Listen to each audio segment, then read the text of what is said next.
Hello guys, എല്ലാവർക്കും നമസ്കാരം. അപ്പോൾ അതുപോലെ അശ്വിനും ഞാനും കൂടി തോട്ടത്തിലൊക്കെ ഒന്ന് ഇറങ്ങി. ഞങ്ങൾക്ക് കുറച്ച് പയറുണ്ട്, അതേപോലെ വെണ്ടയ്ക്ക ഉണ്ട്, പിന്നെ വഴുതന ഉണ്ടായിരുന്നു.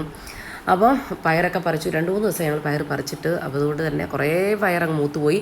പിന്നെ കുറേ പയർ അണ്ണാൻ തിന്നു. അപ്പോൾ അവർക്കും കൂടിയാണല്ലോ, അവകാശപ്പെട്ടതാണല്ലോ ഭൂമിയിൽ. അപ്പം അവരൊക്കെ കഴിച്ചു. പിന്നെ മയിലുണ്ട്, എന്നാലും നമുക്ക് ആവശ്യത്തിന് കിട്ടുന്നുണ്ട്. പിന്നെ ശരിക്കും പറഞ്ഞാൽ ഒരു ഒന്നര കിലോയോളം പയർ കിട്ടിയിട്ടുണ്ട്. അതേപോലെ തന്നെ ഒരു 3/4 കിലോയോളം വെണ്ടയ്ക്ക കിട്ടിയിട്ടുണ്ട്. പിന്നെ ഒരു 2-3 വഴുതന കിട്ടിയിട്ടുണ്ട്. അപ്പോൾ ഭയങ്കര വഴുതനയാട്ടോ. വെണ്ടയ്ക്ക അതുപോലെ നല്ല നല്ല വെണ്ടയ്ക്ക മെഴുക്കുവരട്ടി വെക്കാനാണെങ്കിലും ഉപ്പേരി വെക്കാനാണെങ്കിലും ഒക്കെ വളരെ നല്ലതാണ്. അപ്പോൾ അശ്വിനാണെങ്കിൽ ഒരു താളത്തോടു കൂടിയൊക്കെ തലയൊക്കെ ആട്ടി ഭയങ്കര സന്തോഷത്തോടു കൂടിയാണ് നിൽക്കുന്നത്. അവർ എന്നെ പോലെ തന്നെയാണെന്ന് തോന്നുന്നു. വെജിറ്റബിളൊക്കെ ഭയങ്കര ഇഷ്ടമാണ്, ഗാർഡനിങ് ഇഷ്ടമാണ്. ഞാൻ ചെടിയൊക്കെ നോക്കാൻ പോയാൽ അവനും എൻ്റെ പുറകിന് വരും. അപ്പോൾ എന്താണ്ട് നിന്ന് ആടുന്നുണ്ടോ അതൊക്കെ പിടിച്ചോണ്ട്. വേറെ വല്ല എന്തെങ്കിലും കാര്യങ്ങൾ പറയുകയാണെങ്കിൽ അവനിത് ഇഷ്ടമല്ല. പക്ഷേ പച്ചക്കറിയുടെ കാര്യമൊക്കെ പറഞ്ഞാൽ അവന് ഭയങ്കര ഇഷ്ടമാണ്. അപ്പോൾ